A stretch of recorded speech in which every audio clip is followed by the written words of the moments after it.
Hello, bachcho. Let's see this question. The question says that which one of the following statement is correct?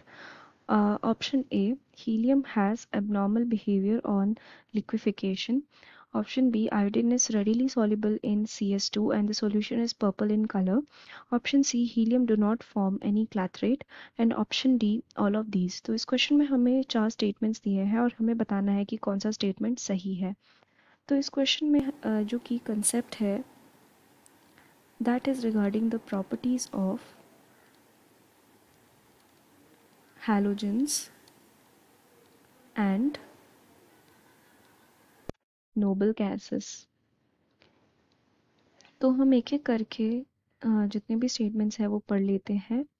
तो इन option A हमें बात की गई है regarding helium की.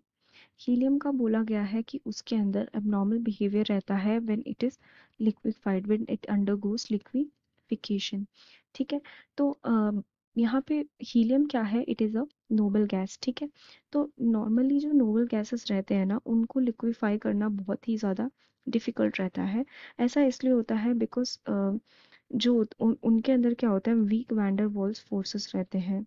Week van der Waals forces. ठीक है. And because of this weak van der Waals forces, इनके अंदर क्या होता है कि एटम को साथ में होल्ड करने की कैपेसिटी कम रहती है एंड एज अ रिजल्ट उनको लिक्विफाई करना बहुत ही ज़्यादा डिफिकल्ट रहता है. लेकिन अगर हम हीलियम की बात करें तो हीलियम को इवन मोर लिक्विफाई करना डिफिकल्ट रहता है बिकॉज हीलियम के मॉलिक्यूल्स एक साथ दे वोंट स्टिक टुगेदर. ठीक है.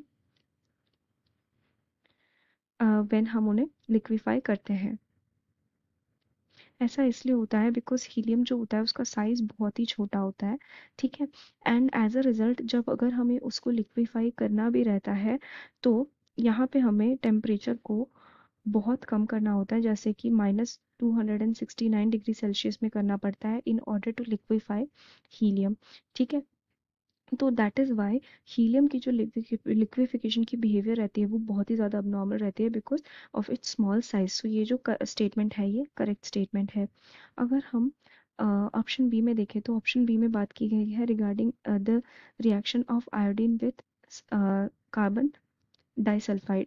तो जब ये बोला गया है कि आयोडीन रेडिली सॉल्युबल रहता है कार्बन डाइसल्फाइड के, तो ये कार्बन डाइसल्फाइड जो रहता है ये रेडिली डिज़ोल्व कर सकता है. जितने भी हैलोजेंस वगैरह है इसको अच्छे से ये डिज़ोल्व कर सकता है. एंड सिमिलरली आयोडीन भी डिज़ोल्व होती है इसके अंदर readily and it produces a purple colour because जो आयोडीन रहता है ना, ये कैसा है, it is an organic polar solvent. ठीक है. It is a polar solvent. तो since it is polar in nature, ये क्या करता है, it breaks into iron and produces color in the particular solution, so that's why it produces a purple color. So this is a correct statement. Then option C में बोला है कि जो helium है ये क्लैथरेट नहीं फॉर्म करता. ठीक है. तो सबसे पहले तो क्लैथरेट क्या होता है? तो basically clathrate is a chemical compound होता है ये, जो एक ऐसा लैटिस कंसिस्ट करता है जिसके अंदर हम दूसरे मॉलिक्यूल्स को ट्रैप कर सकते हैं. So it trap other molecules. ठीक है. इनका लैटिस इतना बड़ा होता है कि ये दूसरे मॉलिक्यूल्स को आराम से ट्रैप कर सकते हैं. ठीक है. तो ये कंपाउंड जो होता है ये पॉलीमरिक इन नेचर होते हैं एंड ये जो जो गेस्ट मॉलिक्यूल है या दूसरा मॉलिक्यूल है उसको कम्प्लीटली क्या कर लेते हैं, अपने अंदर ट्रैप कर लेते हैं या एनवेलप कर लेते हैं. अब अगर हम नोबल गैसेस की बात करें तो सबसे पहले नोबल गैसेस जो रहते हैं वो बहुत ही ज़्यादा स्टेबल रहते हैं. ठीक है. और अगर नोबल गैस में पर्टिकुलरली हीलियम की बात करें तो इसका साइज़ जो होता है वो बहुत स्मॉल साइज़ होता है. इसका जो लैटिस रहता है वो बहुत छोटा लैटिस रहता है.